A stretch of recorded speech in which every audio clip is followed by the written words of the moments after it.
खुदा उनकी तारीफ हो क्योंकि वो भला है और उसकी शफ़क़त अबदी है। मसीह यीशु के मुबारक और जलाली नाम में आप सबको मेरी तरफ से सलाम। प्यारे अजीज़ो, आप मेरे साथ मुकाशवा की किताब का मुताला कर रहे हैं और हमने खुदा उनके फजल से 13 अबवाब मुकम्मल कर लिए हैं और अब हम आज 14वें बाब को पढ़ेंगे और इसका मुताला करेंगे और खुदा उनके फजल से इसको सीखने की कोशिश करेंगे।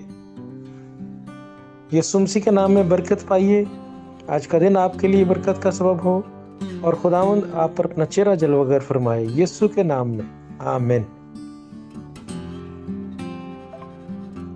आइए प्यारे अजीजों, अब हम 14वें बाब की तिलावत करते हैं। मैं आपके लिए इस पूरे बाब को पढ़ूंगा और फिर हम इस पर गौर करेंगे। कलाम खुदा में यूँ लिखा है, फिर मैंने निगाह की तो क्या देखता हूँ कि वो बर्रा सयून के पहाड़ पर खड़ा है और उसके साथ 1,40,000 शख्स हैं जिनके माथे पर उसका और उसके बाप का नाम लिखा हुआ है। और मुझे आसमान पर से एक ऐसी आवाज़ सुनाई थी जो ज़ोर के पानी और बड़ी गरज की सी आवाज़ थी। और जो आवाज़ मैंने सुनी वो ऐसी थी जैसे बरबत नवाज बरबत बजाते हों। वो तख्त के सामने और चारों जानदारों और बुजुर्गों के आगे गोया एक नया गीत गा रहे थे। और उन 1,40,000 शख्सों के सिवा जो दुनिया में से खरीद लिए गए थे, कोई उस गीत को ना सीख सका। ये वो हैं जो औरतों के साथ आलूदा नहीं हुए बल्कि कुंवारे हैं। ये वो हैं जो बर्रा के पीछे पीछे चलते हैं जहां कहीं वो जाता है। ये खुदा और बर्रा के लिए पहले फल होने के वास्ते आदमियों में से खरीद लिए गए हैं और उनके मुंह से कभी झूठ ना निकला था। वो बेऐब हैं। फिर मैंने एक और फरिश्ता को आसमान के बीच में उड़ते हुए देखा जिसके पास जमीन के रहने वालों की हर कौम और कबीला और अहले जुबान और उम्मत के सुनाने के लिए अबदी खुशखबरी थी। और उसने बड़ी आवाज से कहा कि खुदा से डरो और उसकी तमजीद करो क्योंकि उसकी अदालत का वक्त आ पहुंचा है। और उसकी इबादत करो जिसने आसमान और ज़मीन और समुंदर और पानी के चश्मे पैदा किए। फिर मैंने एक और दूसरा फरिश्ता ये कहते हुए आया कि गिर पड़ा, वो बड़ा शहर बाबल गिर पड़ा जिसने अपनी हरामकारी की गजबनाक मैल तमाम कौमों को पिलाई। फिर इनके बाद एक और तीसरे फरिश्ता ने आकर बड़ी आवाज से कहा कि जो कोई उस हैवान और उसके बुत की परस्तिश करे और अपने माथे या अपने हाथ पर उसकी छाप ले ले, वो खुदा के कहर की उस खालिस मै को पिएगा जो उसके गजब के प्याला में भरी गई है और पाक फरिश्तों के सामने और बर्रा के सामने आग और गंधक के अजाब में मुब्तला होगा। और उनके अजाब का धुआं अब्दुल्लाबाद उठता रहेगा। और जो उस हैवान और उसके बुत की परस्तिश करते हैं और जो उसके नाम की छाप लेते हैं, उनको रात दिन चैन ना मिलेगा। और 12वीं आयत में आगे लिखा है, मुकद्दसों यानी खुदा के हुक्मों पर अमल करने वालों और यीशु मसीह पर ईमान रखने वालों के सब्र का यही मौका है। मुबारक है वो मुर्दे जो अब खुदा उनमें मरते हैं। रूह फरमाता है बेशक कि वो अपनी मेहनतों से आराम पाएंगे और उनके अमाल उनके साथ साथ होते हैं। फिर मैंने निगाह की तो क्या देखता हूं कि एक सफेद बादल है और उस बादल पर आदमजाद की मानिंद कोई बैठा है जिसके सर पर सोने का ताज और हाथ में तेज दरांती है। फिर एक और फरिश्ता ने मुकद्दस से निकलकर उस बादल पर बैठे हुए से बड़ी आवाज के साथ पुकार कर कहा कि अपनी दरांती चला कर काट, क्योंकि काटने का वक्त आ गया है, इसलिए कि जमीन की फसल बहुत पक गई। बस जो बादल पर बैठा था उसने अपनी दरांती जमीन पर डाल दी और जमीन की फसल कट गई। फिर एक और फरिश्ता उस मुकद्दस में से निकला जो आसमान पर है, उसके पास भी तेज दरांती थी। फिर एक और फरिश्ता कुर्बानगाह से निकला जिसका आग पर इख्तियार था और उसने तेज दरांती वाले से बड़ी आवाज से कहा कि अपनी तेज दरांती चलाकर जमीन के अंगूर के दरख्त के गुच्छे काट ले क्योंकि उसके अंगूर बिल्कुल पक गए हैं। और उस फरिश्ता ने अपनी दरांती जमीन पर डाली और जमीन के अंगूर के दरख्त की फसल काट कर खुदा के कहर के बड़े हौज में डाल दी। और शहर के बाहर उस हौज में अंगूर रौंदे गए और हौज में से इतना खून निकला कि घोड़ों की लगामों तक पहुंच गया और 1600 फरलांग तक बह निकला। आमीन। प्यारे जीजो, 14वें बाब में जो रोया यूहन्ना अर्फ देखते हैं, उसमें वो ये देखते हैं कि खुदा का बर्रा यीशु मसीह नासरी जो है वो सिय्योन के पहाड़ पर खड़ा है और उसके साथ 1,40,000 वो जिनके माथों पर मोहर की गई थी 7वें बाब में, जिनको इसराइल के 12 कबीलों में से हर कबीले में से 12-12 हजार को चुना था, वही गिरोह दोबारा 14वें बाब में यीशु मसीह के साथ सिय्योन के पहाड़ पर खड़ा हुआ नजर आता है। सिय्योन का पहाड़ यरूशलेम का पुराना नाम है। यरूशलेम का पुराना नाम सिय्योन था और सिय्योन का जो पहाड़ है ये वो खास मुकाम है जिसको खुदा ने ज़मीन पर अपनी तख्तगाह के तौर पर चुना है। और वहीं पर यीशु नासरी के साथ 1,40,000 दोबारा खड़े हुए 14वें बाब में ये लोग नजर आते हैं जिनके माथों पर मोहर की गई थी। और वो क्या कर रहे हैं? एक नया गीत गा रहे हैं। याद रखें कि जो मुकाशवा की 7वें बाब में जब इन 1,40,000 नौजवानों पर मोहर की गई थी, जो इसराइल के 12 कबीलों में से चुने गए, यीशु मसीह के लिए, खुदा के लिए पहले फल के तौर पर चुने गए। ये वो लोग हैं जिनके मुतालिक कहा गया कि वो कुंवारे हैं, औरतों के साथ आलूदा नहीं हुए, जो बर्रा के पीछे पीछे जाते हैं। जहां कहीं वो जाता है ये उसके पीछे जाते हैं। ये अपनी कौम में से जब आखिर ज़माना में खुदा अपनी कौम को रूहानी शिफा देगा, उनकी आंखों पर पड़ी हुई अंधेपन की जो पट्टी है उसको उतार देगा, तो सबसे पहले यही वो 1,40,000 हैं जो ईमान लाएंगे। ये नौजवान होंगे और ये मर्द हजरात हैं, क्योंकि ये साफ लिखा है कि ये औरतों से आलूदा नहीं हुए। तो इसका मतलब ये है कि ये मर्द हैं, औरतें इसमें शामिल नहीं हैं, और ये कंवारे नजर आते हैं, गैर शादीशुदा होंगे। और दूसरा एक ये भी इसका मतलब हो सकता है औरतों के साथ आलूदा ना होने का, कि उनकी जिंदगी पाक थी। कुछ मुबस्सरीन खुदा के कलाम के ये समझते हैं कि इनका औरतों के साथ आलूदा ना होना इस चीज को जाहिर करता है कि ये कंवारे थे।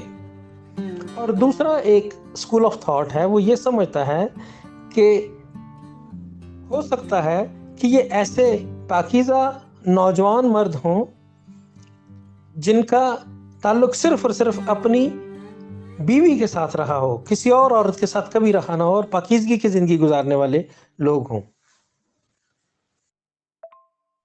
देखिए, ये ग्रोह जो है 1,40,000 का, ये वो लोग हैं जो खुदा के सामने बेऐब हैं। उनके मुंह से कभी झूठ नहीं निकला, कोई छल नहीं किया, कोई फरेब नहीं किया। और एक चीज हम यहाँ पर इस बात पर भी गौर कर सकते हैं कि जब कोई यीशु मसीह पर ईमान लाता है तो वो खुदा की नजर में रास्तबाज बन जाता है। तो ऐन मुमकिन है, इसको इस तरह से भी देखा जाता है कि यीशु मसीह पर ईमान लाने की वजह से, यीशु को कबूल करने की वजह से इनको बेऐब और रास्तबाज तस्वर किया गया खुदा के कलाम में।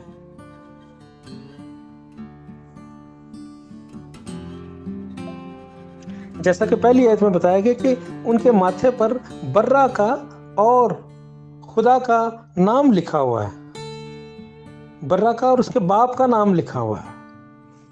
और ये कौन सा नाम है? खुदा के बहुत से नाम हैं, उनमें से एक खास नाम इन 1,40,000 लोगों के माथे पर लिखा गया होगा जब इन पर मोहर की गई। हालेलुया! खुदा अपने लोगों को मोहर करके अपने लिए चुन लेता है। हम खुदा उनका शुक्र करते हैं कि आज कलीसिया जो है वो यीशु के लहू से उस पर मोहर की गई है, और रूहुल कुदस जो है उसकी भी मोहर उस पर लग चुकी है। हालेलुया! हम पर यीशु के लहू और रूहुल कुदस की पाक मोहर लगी है। हम खुदा का शुक्र करते हैं कि वो अपने लोगों को चुनता और उन पर मोहर कर देता है कि ये मेरे लोग हैं। आप भी खुदा उनके लिए चुने हुए लोग हैं। जो कलीसिया है, यीशु का बदन है, वो भी खुदा की चुनी हुई जमात है, और आप इसके लिए जितना खुदा उनका शुक्र करें कम है। ये 1,40,000 का जो मजमा है, जो गिरोह है, जो सिर्फ और सिर्फ कौम बनी इसराइल में से चुना जाएगा, हर कबीले में से 12-12 हजार चुने जाएंगे। इनका जिक्र हम 7वें बाब में पहले पढ़ चुके हैं। 7वें बाब के बड़ी मुसीबत के शुरू में इनको चुना गया, और अब 14वें बाब के अंदर जब हमें ये कोहे सयून पर खड़े नजर आते हैं यीशु के साथ, तो इसका मतलब ये है कि ये उस सारे बड़ी मुसीबत के दौर में महफूज रहे हैं। इनको कुछ नहीं हुआ, कोई नुकसान नहीं इनको पहुंचाया जा सका। जैसा कि 13वें बाब में, मुकाशवा के 13वें बाब में हमने देखा था कि मुखालिफ मसीह जो है, जो दुनिया का आखिरी डिक्टेटर होगा, वो मुकद्दसों के साथ लड़ाई करता और उन पर गालिब आता है। लेकिन इन 1,40,000 पर वो गालिब नहीं आ सकेगा। ये है जो उसकी गजब और उसके बड़े कहर के दौर में भी उसके हाथ से महफूज रहेंगे, उस मुखालिफ मसीह के हाथ से महफूज रहेंगे। डिवाइन प्रोटेक्शन इनको मिली हुई है, इलाही खुदा के इंतजाम की वजह से ये महफूज रहेंगे उस बड़े खुदा के मुखालिफ के हाथ से, जिसको 7 साल का दौर दिया गया जमीन पर हुकूमत करने का। वो इन पर बड़ा जबर करने की कोशिश करेगा, जुल्म करने की कोशिश करेगा, इनको मारने की कोशिश करेगा, लेकिन वो अपनी किसी कोशिश में कामयाब नहीं हो सकेगा। ये 1,40,000 जो है, ये महफूज रहेंगे। ये खुदा के खास प्लान का हिस्सा है, क्योंकि खुदा इनसे काम लेगा मनादी का।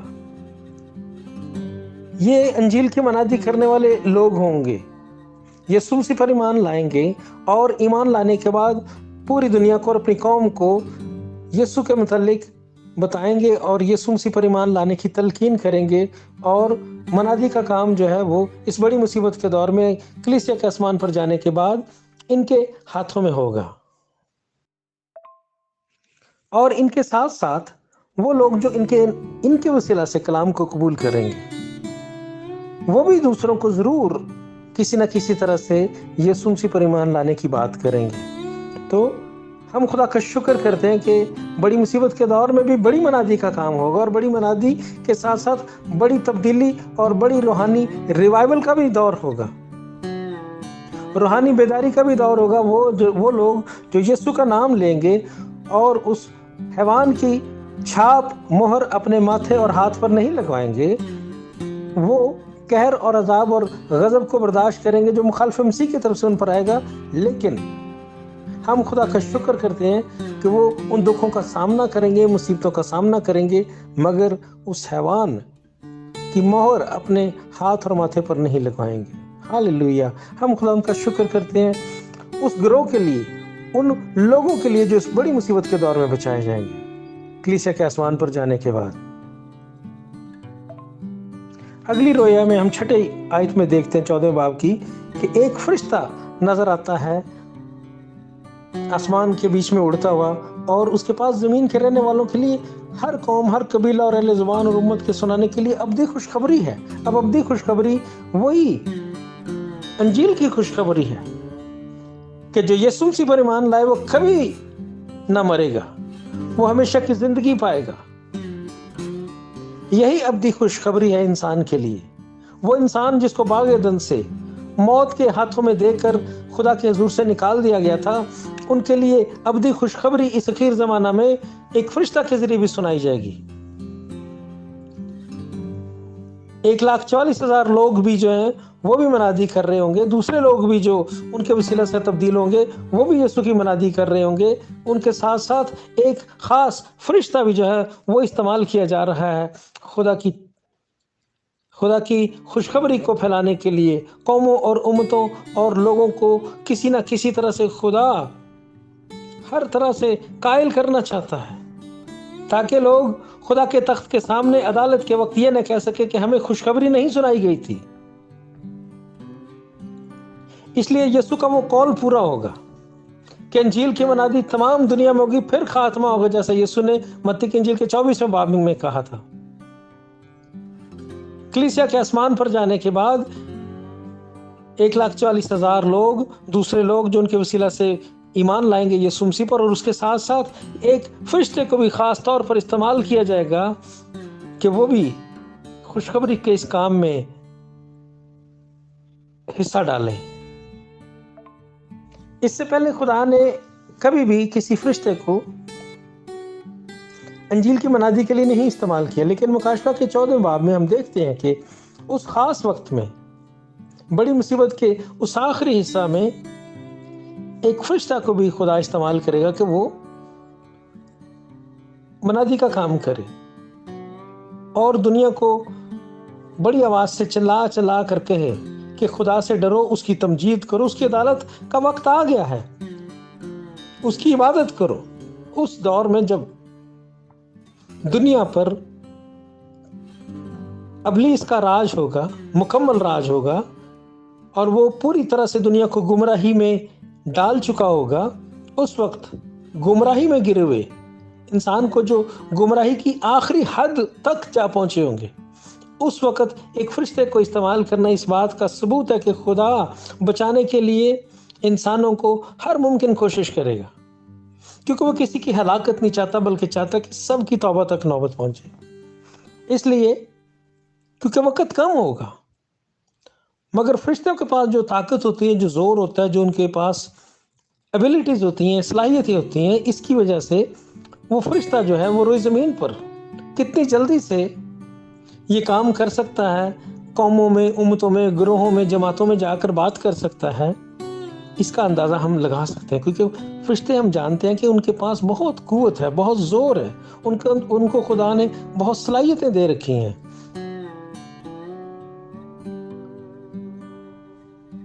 इसलिए इस फरिश्ते के जरिए से बड़ी तेजी से खुदा काम लेगा मनादी का। अब ये पहला फरिश्ता जो है वो तो मनादी करता हुआ नजर आता है, लेकिन उसके बाद जो दूसरा फरिश्ता इसी रोया में उसने देखा, वो क्या बता रहा है?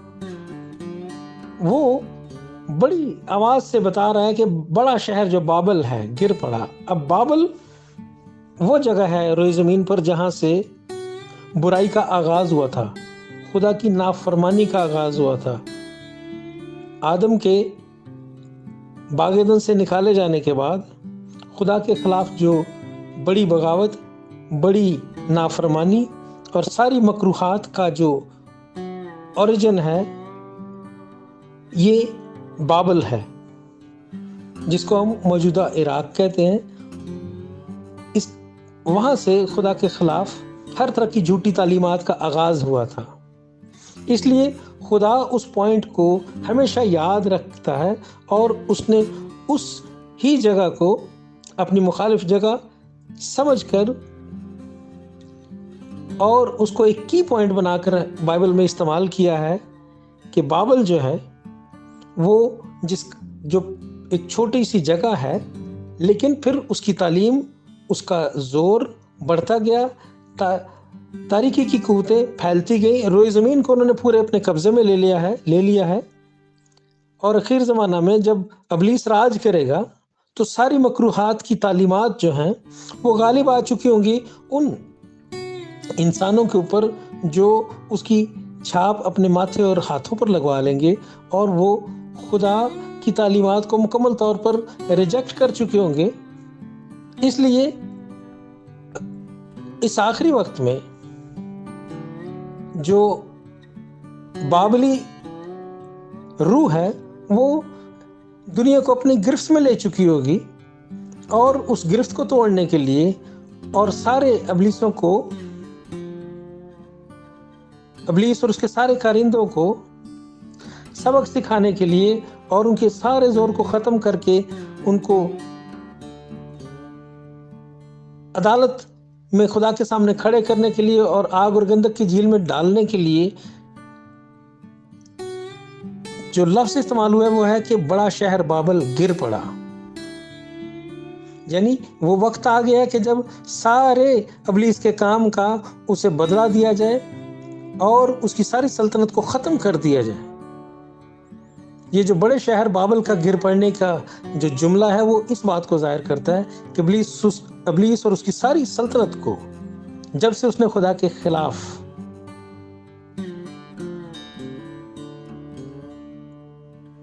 काम किया, जब से उसने खुदा के खिलाफ सरकशी की, बागीपन दिखाया खुदा के सामने, खुदा के मुकाबले में एक मतवाज़ी सल्तनत कायम करने की कोशिश की, उसके सारे काम को खुदा ने एकदम से एंड में जो है वो ख़त्म कर देना है।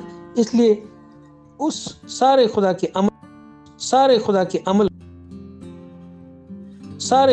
अमल को, जो इब्लीस की सारी ताकत को ख़त्म करने के लिए और उसके सारे काम को फना करने के लिए खुदा करेगा, उसको एक ही जुमले में बता दिया गया कि बड़ा शहर बाबल गिर पड़ा, जिसने अपनी हरामकारी की गजबनाक में तमाम कौमों को पिलाई।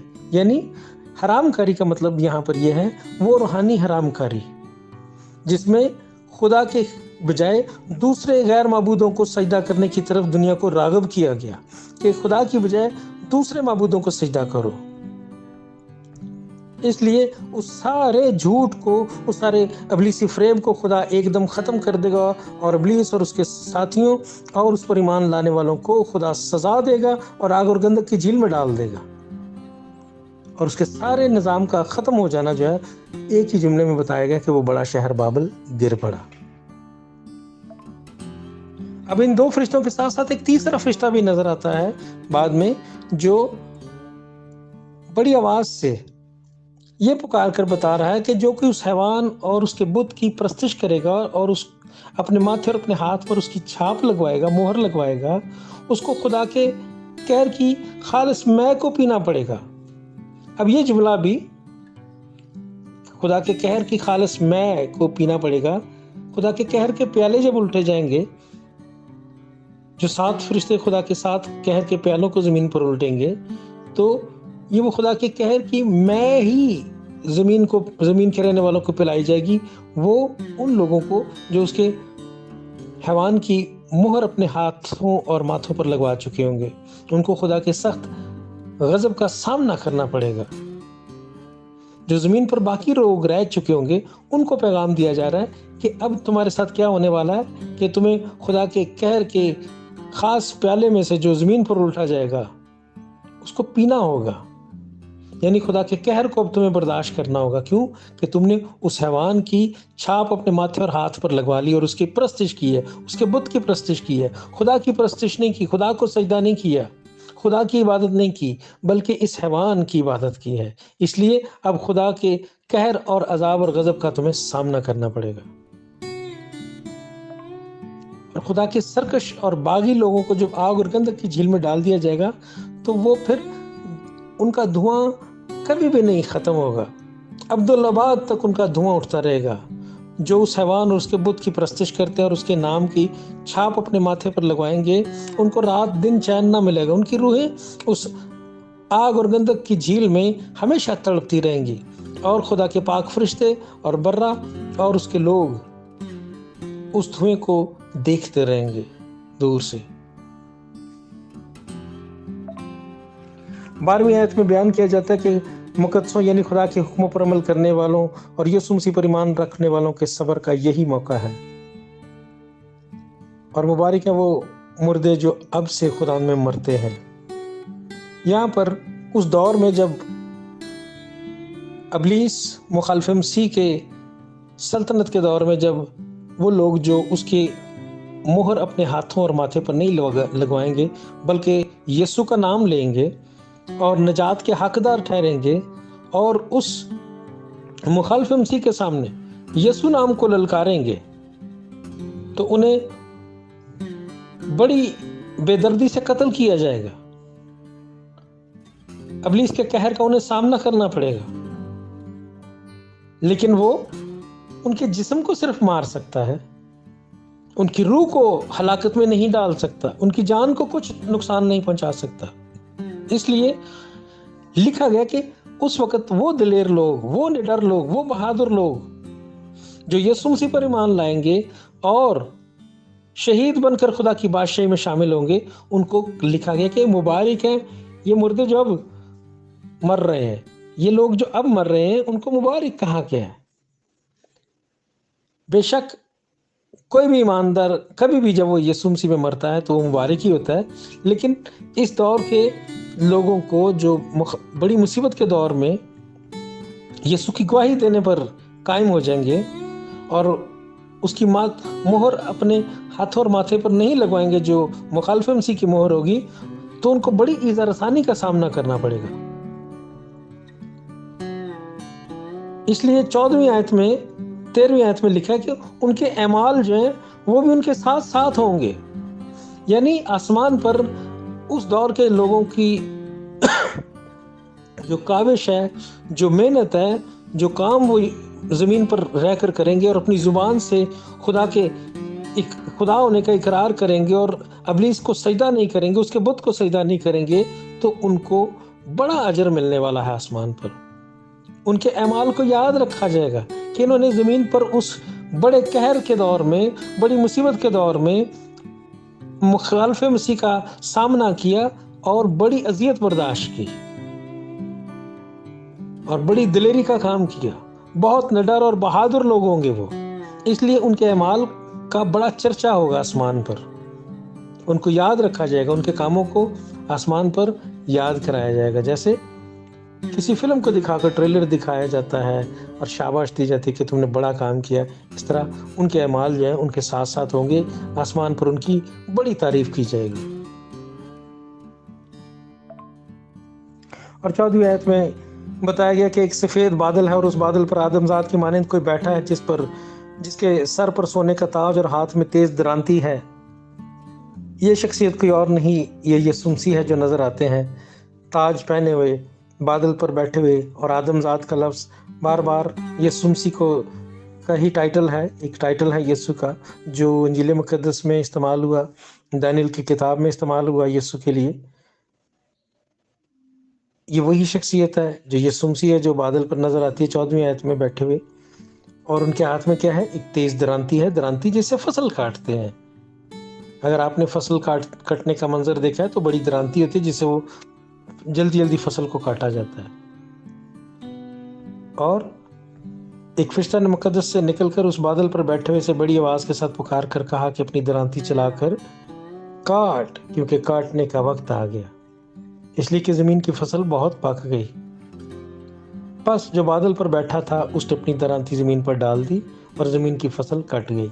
यानी ये सारी बात इस चीज़ को ज़ाहिर करती है कि फसल का कट जाना जो है, ग्रेट हार्वेस्ट जिसे हम इंग्लिश में कहते हैं, इसके दो मतलब हैं। एक कि जब खुदा के लोग मनादी करते हैं तो जो लोग उनकी मनादी के वसीला से यीशु मसीह पर ईमान लाते और हमेशा की ज़िंदगी के वारिस बन जाते हैं, वो एक ख़ास फसल तैयार हुई है जो आसमान पर रहने के लिए खुदा के लिए चुने गए लोगों में शामिल हो जाते हैं। तो वो एक फसल है जो तैयार की जा रही है। इसलिए यीशु ने कहा था कि फसल तो बहुत है लेकिन मजदूर थोड़े हैं।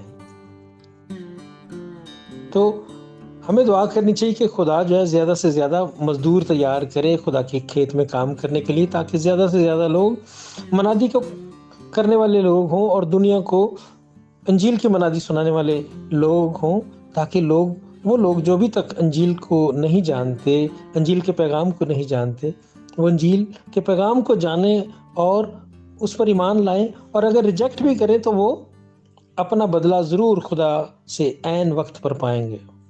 तो खुदा के जो खादम है, खुदा के जो मजदूर हैं, उनका काम है मनादी करते रहना। कोई उनकी बात सुने तो खुदा उनका शुक्र है, खुदा उनके नाम को इज़्ज़त और जलाल मिलता है। लेकिन अगर कोई ना भी सुने, कलाम को रिजेक्ट भी कर दे, तो वो अपना बदला ज़रूर खुदा से पाएगा। तो फसल का तैयार हो जाना और फसल का कट जाना एक तो रूहें बचाने का काम है, और दूसरा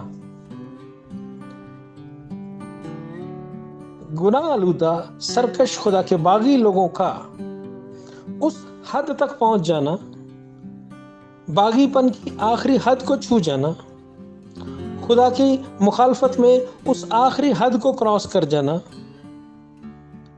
जहां खुदा का गजब कहे कि अब बस, अब मैं तुम्हें और बर्दाश्त नहीं कर सकता, और खुदा फिर उनकी अदालत कर दे, उसको भी फसल का कट जाना ही कहा जाएगा।